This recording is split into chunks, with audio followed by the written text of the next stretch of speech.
OK，各位，今天我要来介绍我的 Disco Robot 里面一个自动侦测地震，然后回传地震资料的一个程式。然后我今天会主要是介绍我这个程式的实际运行状况，就是实际运行的那个情况是什么样。对，然后比较不会去讲解说这个运行操作背后的原理是什么，然后我怎么写的。对对对。然后我先讲一下为什么我要做这件事情，就是之前不是有地震，然后就很强，然后就是还有发布那个国家级警报嘛，可是有些人没有收到，对我就没有收到，然后去问一下我同学，然后还有看一下网络上其他人，就是有人也没收到，然后有人有收到，我就觉得很奇怪，然后就是我觉得这样挺不好的，就是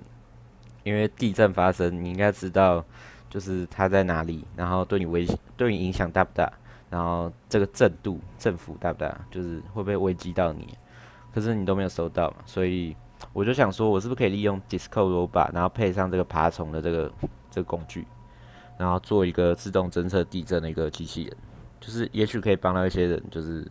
双重啦，就是如果你有国家级警报，然后又有这个，就可以精准的知道说地震有没有发生，然后它一些资讯。OK，好，我们现在要进入实作，就是实际运行状况。首先呢，我先讲这个城市它实际会怎么运行。它会先连到那个我要爬的网站嘛，对吗？我们要爬地震嘛，就是交通部中央气象局这个网站。然后呢，我们要爬的资料就是这些，这一行这一行里面资料是我们要的。可是这边有个重点，就是这个网站其实它有一个网页技术，然后它其实资料不是存在，就这些资料这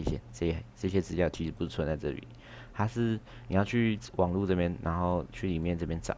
就是你要重整，然后到里面去找，然后里面有一个 document，里面有一个文档，它是会长这样，然后这里面这些资料就是这些资料，懂？所以我们爬虫其实真正在爬的是这个 document。这个网址是我自己架的，所以这个网址不会长这样。实际上的这个档案它网址不会长这样。OK，好，我们先来实际运行一下。我们先让我们的哦对，我补充一下，这些资料是我之前在爬虫的时候我先下载的一个文档，然后我们今天用这个来做范例。好，然后我是用 Python 的 Flask 去做网站架设，然后我们先启动，让它 online。好，它现在 online 了。好，然后我们再启动我们的 robot。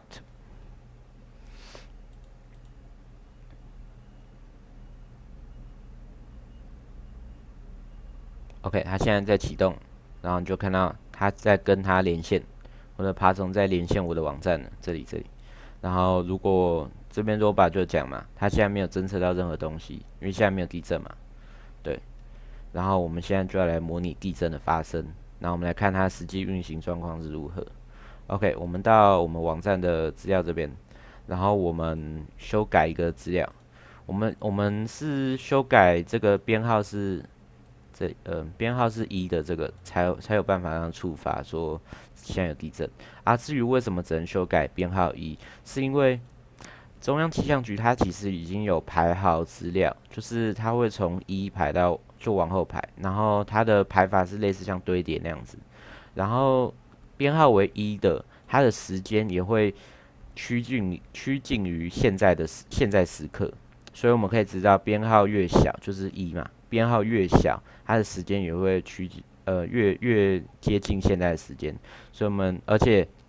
而且重点是我们爬完资料之后，它的排序还是一样的，所以我们可以利用这个点，我们就可以只判断一项，就是这一项有没有变更，我们就知道这个地震有没有是新的，是不是新的。所以我们现在来改它的规模，就随便改也可以，就改。我假设它是什么，99好了，它非常强。OK，哎，我们可以看到 robot 发现有地震发生了，然后我们可以看到地震发生次数什么，这是我里面有写的一个功能，就是我可以从 terminal 看到地震累积到现在发生几次，就是我用这个机器人发生几次。OK，然后我们到，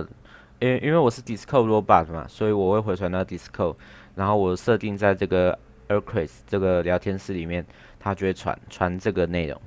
然后这个排版是 Discord 我排的版，然后它会显示前5项的地震内容，然后你看嘛，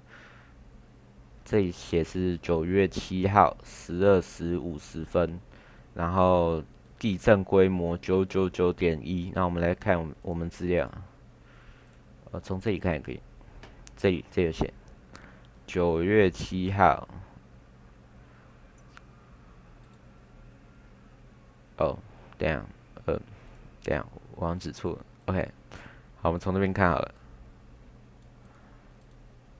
好，反正就这个，各位知道吧？9月7号12时50分，哦，我刚刚没指错啊。好，然后地震规模999.1嘛，然后编号为1嘛，然后这边也是1嘛，对，这样我们就可以知道说资料正确，然后速度快，从刚改变资料到现在很快嘛，OK，所以代表我们这个执行的实际状况是 OK 的，是没有问题的，正确的。然后我这边有附链接，就是你可以直接去官网看。OK，好，以上呢就是我 Disco 这个侦测地震这个功能它的实际运行状况。好啊，详细原理的话，可能之后会再发一部影片，可能那部就会比较长。好，谢谢各位。